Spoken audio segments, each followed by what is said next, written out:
Welcome to the Deep Dive. And today, we're getting into something really critical. It's this powerful concept that sort of bridges ancient theology, legal history, and even how we think about organizations today. It really does. We're basically asking a question that seems to pop up again and again throughout history. How does something designed for freedom? Yeah. How does a standard meant for liberation get twisted by human hands into a system of, oppression? Exactly. It's this tragic recurring pattern, isn't it? Where rules that are meant to safeguard something precious, like a divine covenant. Mm-hmm. Protective boundaries. Right. They act as protective boundaries, but then they get elevated, they get distorted, and they end up replacing the very thing they were meant to protect. It turns a path of grace into this legalistic nightmare. It does. And our source material for this whole discussion is a really meticulous teaching by Pastor Swanback of the Way Congregation. He traces this evolution step by step. So our mission, really, for this deep dive is to unpack his argument. We want to look at how God's original standard, what he calls the yoke of heaven, his commandments, was replaced over time by this crushing, heavy yoke of human additions. And crucially, we have to trace the way back, the path of restoration that was offered to bring people back into that genuine, accessible relationship with God. Okay, but before we even get into the heavy yoke and the light yoke, we have to address something foundational. The source material points out that by the first century, the very language they used was confusing. It was incredibly complex. Yeah. I mean, you have all these terms that were originally used in Scripture to refer to God's commandments. But by the time of Yeshua, that whole vocabulary had expanded. It had become this big umbrella. An umbrella that covered not just the divine core, but also centuries of human rulings and interpretations. So the line is already blurred. Completely blurred. It's actually the perfect starting point for our discussion because it shows the intellectual contamination that was already there. So let me just list some of these terms from the source material. It's a huge list, but think about what they all have in common. The law, Torah, the teachings, the yoke of heaven, the truth, the light, set apart or being holy, the life, the way, the commandments, precepts, the daily bread, and the way of the kingdom. And what they share, historically, is that at one point or another, all of those terms were used to point back to God's original commandments, his covenant instructions for how to live. But you hit on the key conflict. By the first century, a term like the law or Torah could mean God's original commands. The mitzvot. And then it could also mean this whole accumulated body of rules added by priests and religious leaders over hundreds of years. So a single word could refer to this beautiful light covenant from God, and at the same time to this dense, exclusionary legal code that had grown up around it. The very language was, you can say, polluted. That's a profound crisis of definition right there. It's the core conflict. And, the fascinating tension here is trying to define that precise moment where divine authority ends and human interpretation takes over. We're looking for the point where these protective measures, the gezero, as the source calls them. Exactly, the gezero. When did they stop clarifying the law and start distorting it? When did they change obedience from a relationship with God to just burdensome regulation judged by men? Okay, so before we can understand the heavy yoke, we have to establish what that baseline was. The light yoke. Let's go back to the very beginning. The divine origin. Right. Well, the source material is really clear on this. It all goes back to Sinai. God gives his Torah to Moses, what we read about in Exodus. Chapters 19 through 24. And these commandments, the mitzvot, they were entirely divine. They established the fundamental covenant between God and Israel. And they were designed not as penalties, not as punishment. As a blueprint. A blueprint for a successful, holy, and, this is the critical part, a life-giving society. Which is so counterintuitive for us today. When we hear law, we immediately think restriction, red tape, punishment. But the teaching really stresses that the motivation for the Torah was the exact opposite. Absolutely. It was never, ever meant to separate people from God. If you miss the purpose, you miss the whole point. So what were those twin goals? Well, first, they were deeply relational. They were meant to draw Israel into a faithful, exclusive, and an intimate relationship with God. The commandments were the practical expression of that love, the ground rules for the relationship. And the second goal was more external, right? It was about being a contrast to the world around them. Precisely. The second goal was to make Israel a visible light to the nations. The source references Deuteronomy, where Moses says the world will look at Israel's society and say, surely this great nation is a wise and understanding people. So the law was meant to be attractive, compelling. so compelling and functional that the surrounding world would be drawn to the God who established it. The relationship, expressed through these clear, wise ways, was supposed to be the ultimate advertisement for the kingdom. This is where that concept of the light yoke comes from. I mean, if the purpose was relationship and attraction, it had to be accessible. It couldn't be some impossible standard. That's vital context. The divine perspective on the law was that it was intentionally livable. The source quotes Deuteronomy 30 and is this powerful declaration of accessibility. For this commandment is not too difficult for you, nor is it far off. It's not in heaven. It's not beyond the sea. But the word is very near you, in your mouth and in your heart, so that you may do it. The implication there is just so clear. This isn't some abstract, unattainable code. It's practical. It's close. It's meant to be lived out every single day. Exactly. The original Torah was meant to be gracious and relational.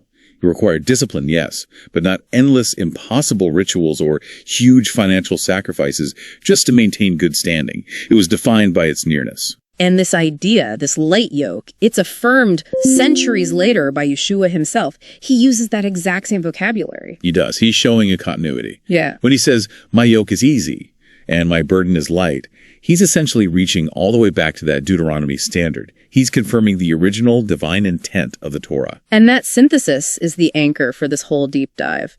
The problem, as this teaching defines it, was never the difficulty of God's own law. No.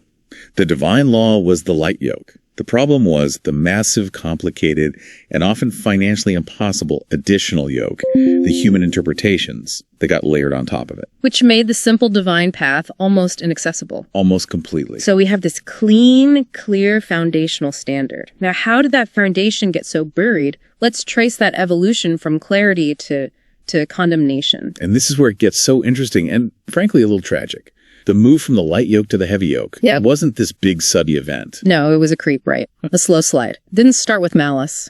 Not at all. It started with a perceived need for clarification. You have the written Torah, the sacred scrolls, but alongside it, an oral tradition just had to develop. Okay, but if the original intent was clarity, and the priests and judges were just doing their job, which is laid out in Deuteronomy, you're right. How do we know when they crossed the line? Was it about their motivation or was it the outcome? That is the million-dollar question.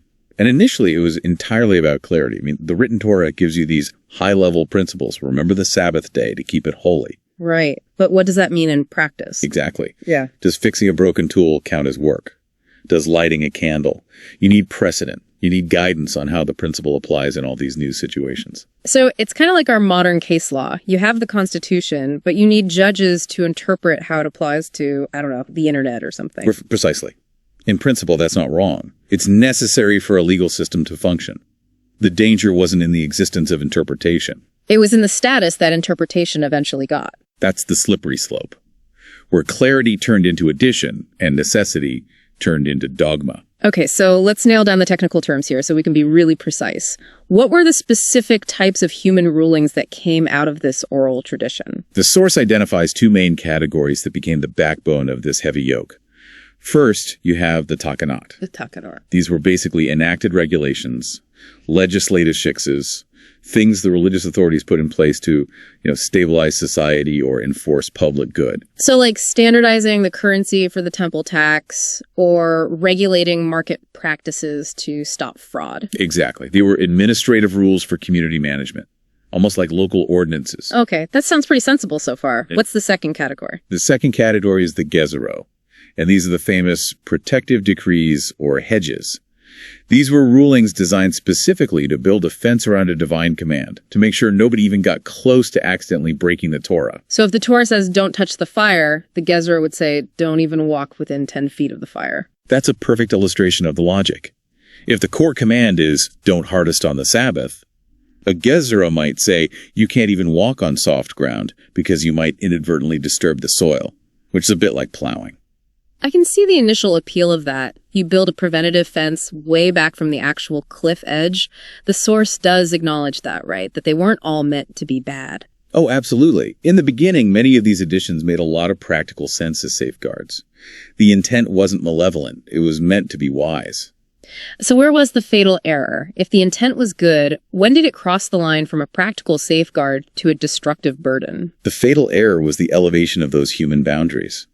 These Gezerah and Takanot, they stopped being seen as voluntary wise safeguards, as human interpretation, and they started being treated as if they had the same binding weight and authority as the eternal command God gave at Sinai. Ah, so they became binding on your conscience. If I break a human rule, a Gezerah, I feel the same guilt and face the same community judgment as if I broke one of the 10 Commandments. Precisely. The weight of divine law was just transferred over to human law. And in some cases, these human additions actually overrode God's original intent.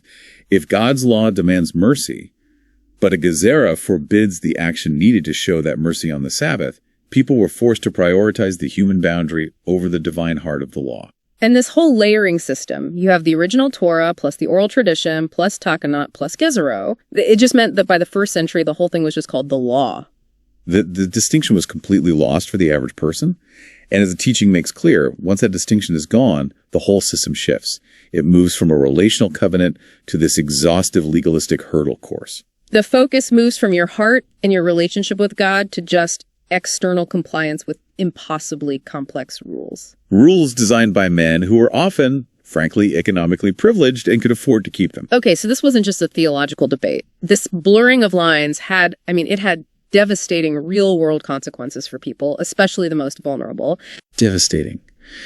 The result was just systemic marginalization. The poor, the sick, anyone who was deemed ritually on the margins. They were often systematically kept from fully participating in covenant life. The very law that was meant to be their comfort and guide became the main reason for their exclusion. The sheer complexity and, honestly, the expense of trying to adhere to all the purity standards and observances just made it prohibitively difficult. Let's use that case study from the source material because it's so vivid. The misuse of the mikvah, the ritual immersion pools. This perfectly shows how a simple restorative act from God became an exclusionary tool. The mikvot were intended by God for one thing, restoration. If you look at Leviticus and Numbers, immersion was a simple process to restore people to communal worship after they became ritually unclean. Sure, it was way back to the community, back to the temple. It was meant to be simple. All it required was accessible water. It was a tool of grace. But the human rules twisted it. How did the priestly additions create a barrier? The distortion came through layers of these takanot, these priestly rulings. They tied purification not just to the simple act of immersion, but also to specific required offerings or payments. Animals, right, like pigeons or doves. To complete your purification, you had to sacrifice certain animals alongside the immersion. And if you're already poor, that offering is a massive economic burden. It's an impossible choice. Absolutely. And think about the cycle it creates. You're poor, so you can't afford the offering. If you can't make the offering, your purification is incomplete, so you stay ritually unclean. Which means you're barred from temple worship, from community life, maybe even from certain jobs or markets. Which keeps you poor. It was a trap. The heavy yoke created this cycle where poverty led to uncleanness, which led to exclusion, which just perpetuated the poverty. So the original purpose restoration was completely hijacked. It became about a transaction, not a covenant relationship. It shifted the whole focus. And this context, the teaching suggests, is absolutely essential if you want to understand the explosive ministry of John the Immerser, John the Baptist. His ministry must have looked so radical. It was revolutionary. I mean, he wasn't inventing immersion. He was calling Israel back to covenant renewal by immersing people in the Jordan River, far outside the complicated, expensive, exclusionary temple system. He was making a statement. A huge statement. He was basically saying the path to repentance and restoration is simple, it's accessible, and it is free of this heavy yoke. He was performing this ancient ritual, but in doing so, he was publicly challenging the entire systemic barrier the heavy yoke had built. And this brings us right to Yeshua's stance on the law, which is maybe one of the most misunderstood things in theology today. Many people think he came to abolish the law. And the source material is adamant that that's a misunderstanding. Yeshua wasn't an abolitionist of the divine standard. He perfectly kept the original Torah of his father, the light yoke. He said he came not to abolish, but to fulfill. Exactly. He could challenge his accusers, which of you convicts me of sin? He lived the light yoke flawlessly. But his entire ministry was spent openly rejecting the human rules, the rules that caused all this exclusion. He openly and fiercely rejected them, the Takanat and Gezero that burdened people, and just hid God's heart of mercy. He saw them as obstacles to faith. And his clearest condemnation, which the source cites, is in Matthew 23. They tie up heavy burdens, hard to bear, and lay them on people's shoulders. But they themselves are unwilling to lift a finger to move them. Yeah. That quote just perfectly captures the tyranny of it all. This system of manufactured condemnation, enforced by the comfortable, crushing the marginalized with rules God never intended. You know, if you want a perfect picture of this conflict in action, the light yoke versus the heavy yoke, you just have to look at John chapter 9. The healing of the man born blind on the Sabbath. Exactly. This is Yeshua basically drawing a line in the sand. He performs this act of pure, straightforward mercy. It's totally consistent with the spirit of the Torah, which demands compassion. Mm-hmm. And yet this act triggers this immediate, severe backlash from the temple authorities. Why did an act of good become a capital offense in their eyes?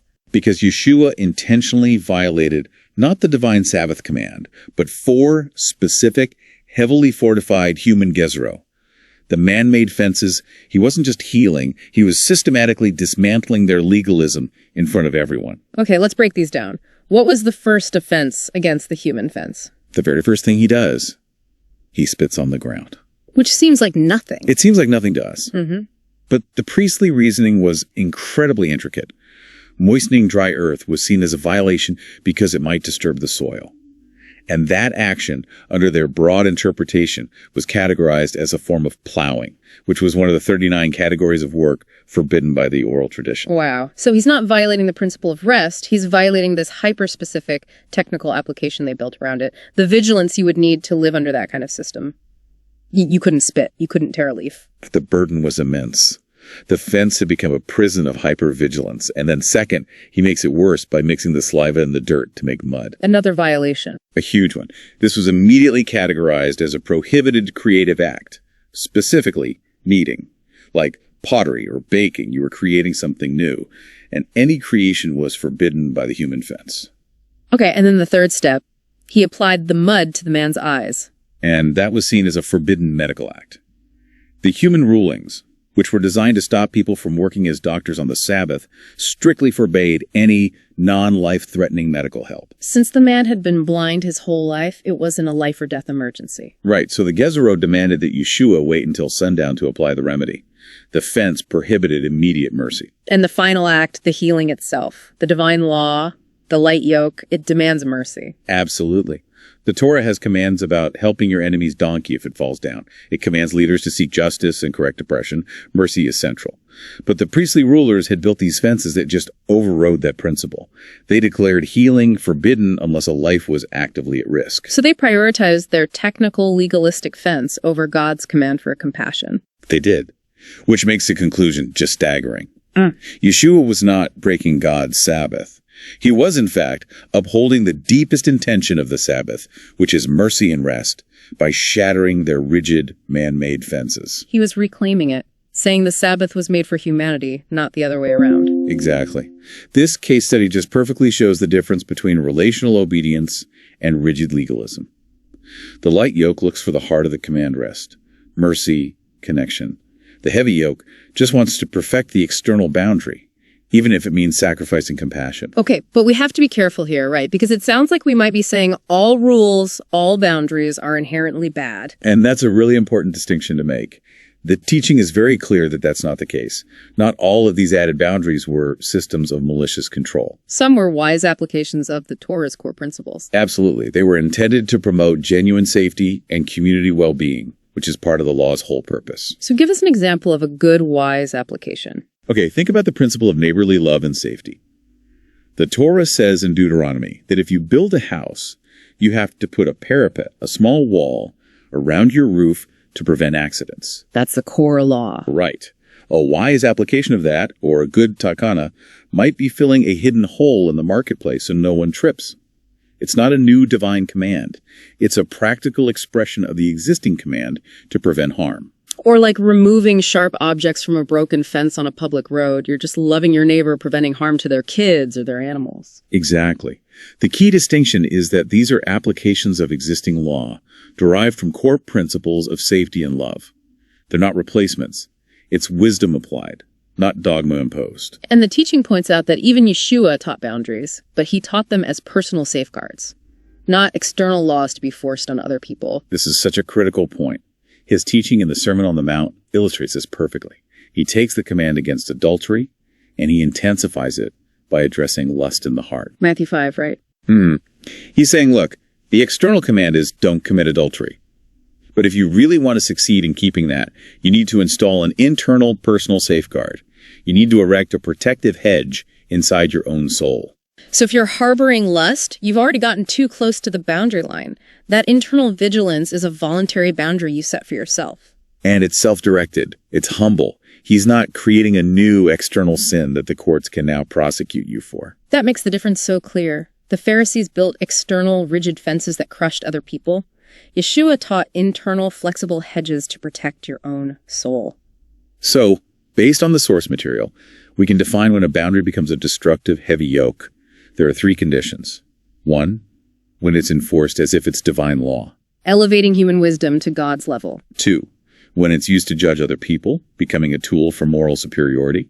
And 3, when it's made a condition for access to God. If the fence demands a financial transaction or a performance to get back into fellowship, it's become an instrument of separation. And on the other side, what are the criteria for a good boundary? One that keeps the integrity of the light yoke. A good boundary is always defined by its humility. Right. 1, it's voluntary, a personal commitment. 2, it's humble. You recognize it's a wisdom choice for yourself, not a universal rule for everyone else. And 3, it's self-directed. It's focused inward on your own discipline, not outward on enforcing conformity. So this brings us to maybe the most misunderstood part of this whole conversation, the Apostle Paul. Yeah. When Paul talks about being freed from the law in places like Galatians and Romans, that gets twisted in so many directions. The common reading today is often that he's abolishing everything, that the entire Torah, light yoke included, is now obsolete. And the teaching aims to correct that misunderstanding head on. Paul is explicitly not advocating for the abolition of God's eternal law. He even says in Romans, do we then overthrow the law by this faith? By no means. On the contrary, we uphold the law. So the eternal law, the light yoke that reflects God's character, that remains. It's upheld and necessary. So if he's not abolishing God's law, what exactly is Paul talking about when he says we're free from the law? He's talking about the heavy yoke. He's talking about the heavy yoke system.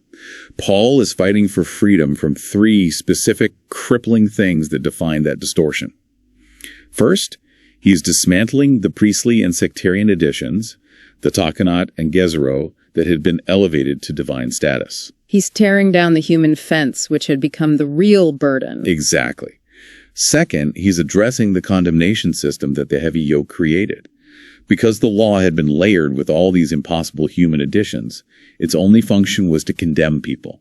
No one could keep it perfectly, so everyone was trapped in a state of failure. Paul argues that Christ frees us from that condemnation. And the third point has to do with his mission to the Gentiles, the non-Jewish world. It does. The heavy yoke made access to God impossible for non-Jews. It demanded that everyone adheres to every single complex human addition before they could be considered part of the covenant family. The source references Acts 15, where Peter himself calls these added rules a yoke that neither our fathers nor we have been able to bear.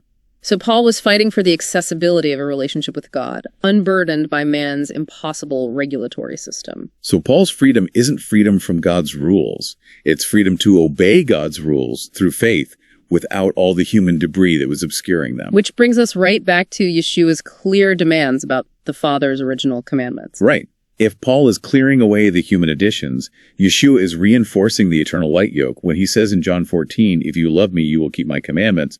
He's talking about that eternal Torah, the blueprint for a loving relationship that reflects God's character. And Matthew 5 affirms that this Torah, the original divine standard, is the governing reality until heaven and earth pass away.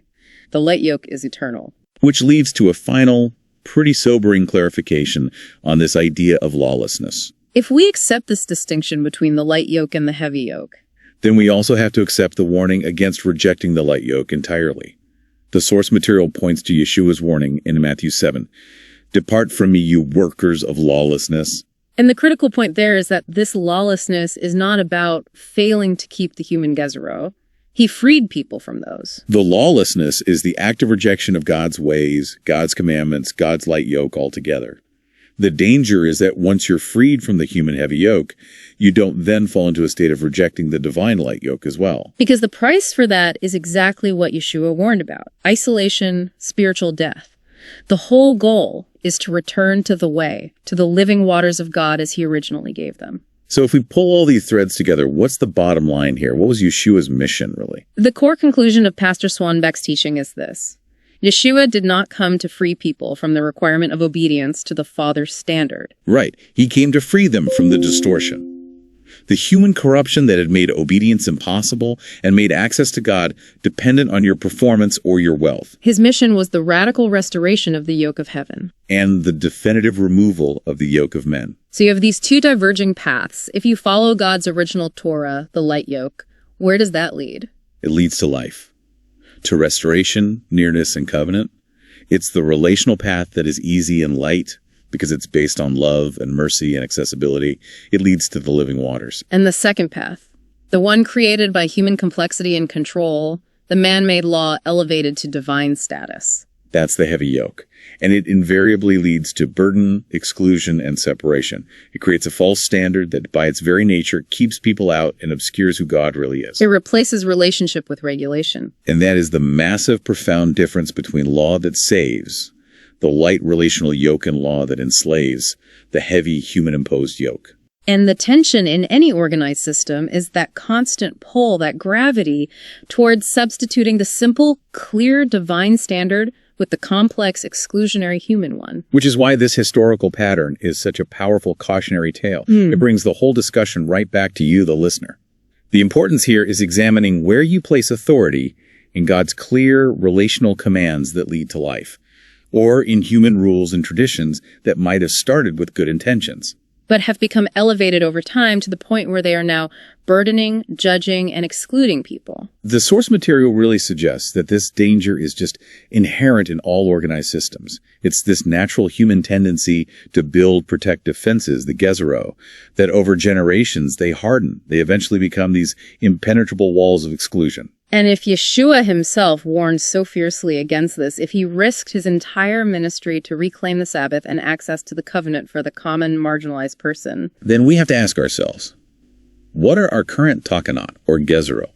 What rules in our own communities or institutions started as wise applications, but might now be unintentionally burdening people and obscuring that original light yoke today? That question requires some deep, honest, and humble exploration. It really demands that we think critically about how we define true obedience, true freedom, and the weight we place on other people. Thank you for joining us on this deep dive into the nature of covenant, law, and liberty. Until next time.